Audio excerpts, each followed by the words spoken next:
Gang નામ બધાએ લગભગ સાંભળ્યું હશે, મિંડી ગેંગ। આ મિંડી ગેંગનો તરખાટ સુરતમાં જબરજસ્ત જોવા મળે છે। ગમે ત્યારે ગમે તે કરી શકે છે ને એ જ મિંડી ગેંગનો એક સાગરીત અથવા તો કહો કે એક મુખ્ય ભાગ એટલે આરીફ મિંડી।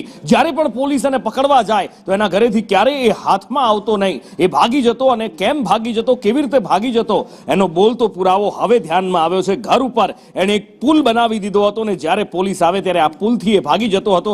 જેવી ખબર પડી કે મહાનગરપાલિકાની ટીમ પોલીસના ધાડે ધાડા ઉતરી આવ્યા અને કાર્યવાહી કરી।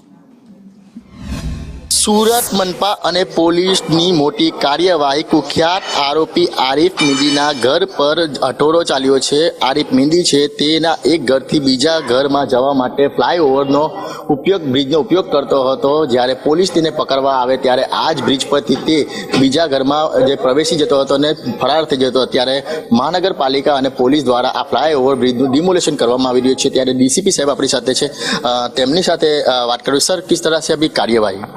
ये आरिफ मिंडी का घर है। इसके गली के दोनों साइड में घर है, उसको बीच में कनेक्ट करने के लिए एक अवैध फ्लाईओवर बनाया हुआ है, जिसमें एसएमसी की तरफ से इसको नोटिस भी दिया था हटाने के लिए। बीच में हटाया लेकिन इसने वापस से फ्लाईओवर लगा लिया, तो डिमोलेशन की कार्यवाही चालू है और ये पूरा पुलिस जाब्ते के साथ में ये डिमोलेशन हम लोग करवा रहे हैं। और अपराधियों का इस तरह का कोई भी एक्टिविटी होंगी जिसमें वो एरिया में अपना प्रभाव जमाने की कोशिश करें, गैर कायदेसर काम करें या सरकारी जो नियम है उनको उनकी उल्लंघन करें, तो उसमें सख्त कार्यवाही की जाएगी।